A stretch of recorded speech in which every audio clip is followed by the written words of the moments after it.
Hello and नमस्ते गाइजहरू के छ सन्चै हुनुहुन्छ ल तपाईँहरू सबैलाई मेरो च्यानलमा वान सेकेन्ड वेलकम छ ओके यदि तपाईँहरू नयाँ हुनुहुन्छ भनेपछि चाहिँ मेरो च्यानलमा चाहिँ म तपाईँहरूलाई चाहिँ सुशी सम्बन्धी नयाँ नयाँ कुराहरू सिकाइरहेको हुन्छु र यो भिडियोहरूले चाहिँ तपाईँहरूलाई पछि गएर चाहिँ धेरै मद्दत गर्नेवाला छ ओके सो आजको भिडियोमा चाहिँ म तपाईँलाई चाहिँ सुशीमा चाहिने एउटा इम्पोर्टेन्ट कुरा जुन चाहिँ सुशी राइसको लागि चाहिन्छ which is called sushi rice vinegar सु भेनिगर त्यो बनाउन कसरी बनाउँछ त्यसको बारेमा सानो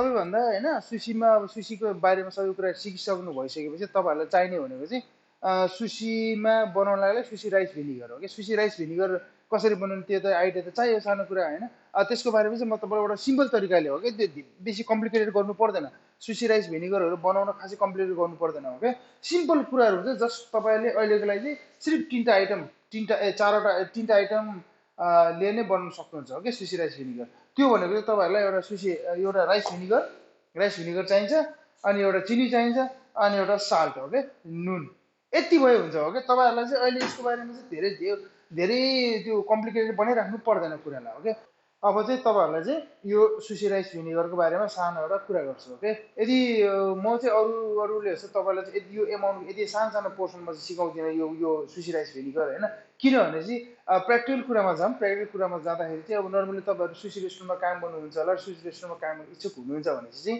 त्यहाँ युज गर्ने भनेको सानो सानो पोर्सनमा कहिले पनि युज गर्दैन sushi rice vinegar okay it's always in a big portion so आज तपाईँहरूलाई चाहिँ हाम्रो रेस्टुरेन्टको अनुसारले चाहिँ हाम्रो रेस्टुरेन्टमा चाहिँ हामीले कसरी युज गर्छौँ त्यसको बारेमा एउटा आइडिया दिन्छु कुन कुरा कति कति हाल्ने भनेर ओके सो अब पोर्चुगलमा चाहिँ स्पेसली 90% रेस्टुरेन्टमा चाहिँ राइस भिनिगर चाहिँ 18 लिटरको आउँछ ओके र बाँकी कुनै रेस्टुरेन्टमा चाहिँ 20 लिटरको आउँछ र हाम्रो रेस्टुरेन्टमा चाहिँ पहिला हामीले 18 लिटरको युज गर्थेँ अहिले चाहिँ हामी 20 लिटरको युज गर्छौँ ओके सो तपाईँलाई म दुईवटै तरिकाले एउटा आइडिया दिन्छु 18 लिटरकोमा चिनी कति हाल्ने नुन कति हाल्ने भनेपछि 20 लिटरकोमा नि चिनी कति हाल्ने नुन कति हाल्ने भन्ने कुरा आउँछ ओके सो अर्को एउटा कुरा चाहिँ इम्पोर्टेन्ट कुरा के हुन्छ भने चाहिँ टेस्टको लागि फ्लेभरको लागि डेसी कम्बो युज गर्छौँ हामीले कुम्बु होइन तर अहिले हामीसँग अहिले त्यो कुम्बु एभाइलेबल छैन सो बिना कुम्बु पनि तपाईँहरूले नर्मल बेसिक एउटा सुसी मूल्य सुसी राइस भिनिगर बनाउन सक्नुहुन्छ ओके सो हेर्नुहोस् अहिले हामीसँग 20 लिटरको सुसी राइस भिनिगर छ ओके 20 लिटरको सुसी राइस भिनिगरलाई पहिला निकालौँ होला हेर्नु होइन अब ठुलो एमाउन्टमा बनाउँदाखेरि त गर्ने यही हो हेर्नुहोस् ट्याक्क गर्ने हो निकाल्ने हो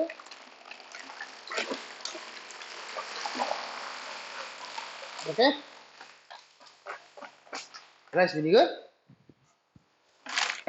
अब यो राइस भिनिगरमा तपाईँलाई चाहिने भनेको यो हाम्रो 20 लिटरको छ ओके 20 लिटरकोमा चाहिँ हामीले होइन 14 देखि 15 किलो चिनी युज गर्छौँ ओके किनभने चाहिँ हाम्रो रेस्टुरेन्टमा चाहिँ अलिकति कस्टमरहरूले यो हामी बस्ने एरियामा चाहिँ यो सिटीमा चाहिँ कस्टमरहरू अलिकति सुसी राइस गुलियो खान खोज्छ र 15 किलो चिनी युज गर्छौँ हामीले होइन तर नर्मली 20 किलो 2:1को के अरे 20 किलोको सुसी राइस भिनिगरमा चाहिँ तपाईँहरूले चाहिँ चिनी युज गर्नुहुन्छ भने चाहिँ 15 किलो अलिकति गुलियो हुन्छ ओके सो म तपाईँलाई रिकमेन्ड गर्ने कारण चाहिँ 13 किलो ओके 20 लिटरकोमा चाहिँ 13 किलोसम्म चिनी युज गर्दाखेरि 13 देखि 14 किलो युज गर्दाखेरि चाहिँ तपाईँलाई ठिक हुन्छ ओके सो अनि यदि 18 लिटरकोमा युज गर्नुहुन्छ भने चाहिँ 12 किलो ओके 18 लिटरको भिनिगर छ भने चाहिँ 12 किलो चिनी हाल्नुहोस् अनि 150 ग्राम नुन हाल्नुहोस् ओके म यो सबै यो लिस्टहरू तपाईँलाई मुनि डिस्क्रिप्सनमा दिन त दिन्छु होइन तर अहिले सानो एउटा आइडिया ओके यदि 18 लिटरको छ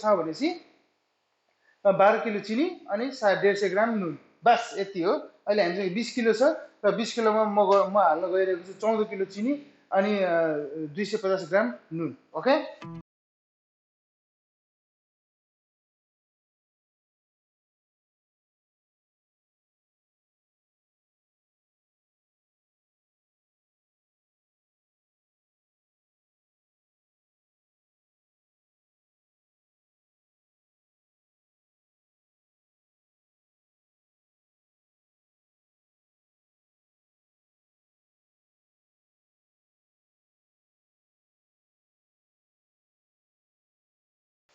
अब हामीले यहाँ हालिसकेको छौँ टोटल होइन टोटल 15 हालिसकेको छौँ 15 किलो चिनी हालेको छौँ ओके नर्मली चाहिँ म तपाईँलाई रेकमेन्ड गर्ने चाहिँ 14 किलो हो होइन 20 लिटरकोमा बट हाम्रो चाहिँ यहाँ 15 किलो हाल्छन् किनभने चाहिँ हाम्रो रेस्टुरेन्टमा चाहिँ अलिकति कस्टमरहरूले गुलियो मन पराउँछ सुसी राइस। सो साउले पनि त्यही भन्छ होइन। सो हामीले अलिकति गुलियो बनाउँछौँ म यसलाई हो क्या। अब यसमा हालिसकेपछि हामीसँग नुन छ। यदि तपाईँहरू 18 लिटरको हो भने 150 ग्राम हाल्नु भने चाहिँ अहिले 20 लिटरको छ। सो हामी 250 ग्रामको हो यो नुन। ओके, 250 ग्राम छ यो नुन हालिसकेपछि यति हो तपाईँको। अब एकछिन यसलाई खोल्नु। ओके,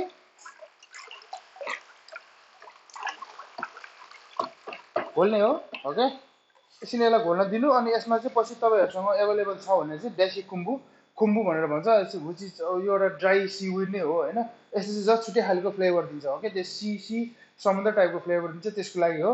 र त्यो चाहिँ अहिले हामीसँग एट द मोमेन्ट एभाइलेबल छैन, तर तपाईँहरूले त्यो राखेर चाहिँ मजाले भिजाएर राखिदिनु सक्नुहुन्छ। ओके, 2-3 दिन मजाले एक होल नाइट राखिदिनु भिजाएर, अनि भोलिपल्ट निकालिदिनु भयो र जस्ट सुसी राइस मैले सस मात्र युज गर्नुभयो हुन्छ। ओके, सो अब मैले जति हाल्नु चाहिँ सबै हालिसकेँ र अब यसलाई तपाईँ अब यतिकै घोलिराख्ने हो। नुन र चिनी नघोलेसम्म यतिकै घोलिराख्नु।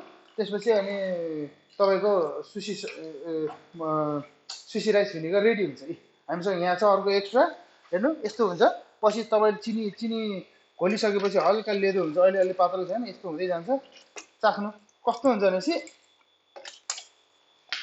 सुसी राइस भिनेगरको चाहिँ भिनेगरको र नुन चिनीको टक्क लाग्नुपर्छ हुन्छ नि, टक्क खाँदाखेरि पनि जिब्रो पटकोस् के गर्न। ओके, सो यस्तो खाले चाहिँ हुनु पर्यो। र हल्का नुनले चाहिँ हल्का त्यो अमिलो र गुलियोलाई चाहिँ हल्का क्रस हान्छ र हल्का नुनको हल्का फ्लेभर आउँछ। सो अलिकति डिफ्रेन्ट हुन्छ। ओके, तपाईँले ट्राई गर्न सक्नुहुन्छ। म डिसिसन दिन्छु, त्यही अनुसारले चाहिँ ट्राई गर्नुहोस्, चाख्नुहोस्, you will know about it. Okay, so यति नै छ आजको लागि। Okay, so thank you so much. तपाईँहरू अहिलेसम्म बसिदिनु भयो र मेरो भिडियो हेरिदिनु भएकोमा होइन। होपफुली तपाईँहरूले चाहिँ मबाट चाहिँ सुसी राइस भिनेगर कसरी बनाउने हल्का आइडिया लिनुभयो र सिक्नुभयो होला। ओके, र तपाईँले बेसी त्यो कम्प्लिकेटेड बनाइराख्नु पर्दैन यो सुसी राइस भिनेगरको लागि। यति सिम्पल, जस्ट तपाईँलाई नुन, ओके, चिनी अनि राइस भिनेगर भए पुग्छ। यदि तपाईँहरू चाहनै हुन्छ भने चाहिँ देसी खुम्बु चाहिँ एकदम बेस्ट हो सुसी राइस भिनेगरको लागि। र तपाईँले त्यो खुम्बु हालेर होल नाइट भिजाएर भोलिपल्ट निकालेर युज गर्न सक्नुहुन्छ। ओके, यदि तपाईँसँग खुम्बु एभाइलेबल छैन भने चाहिँ विदाउट खुम्बु यदि 3टा आइटमले मात्र तपाईँले सुसी राइस भिनेगर बनाउन सक्नुहुन्छ। Okay, so thank you so much गाइजहरू, अहिलेसम्म बसिदिनु भयो।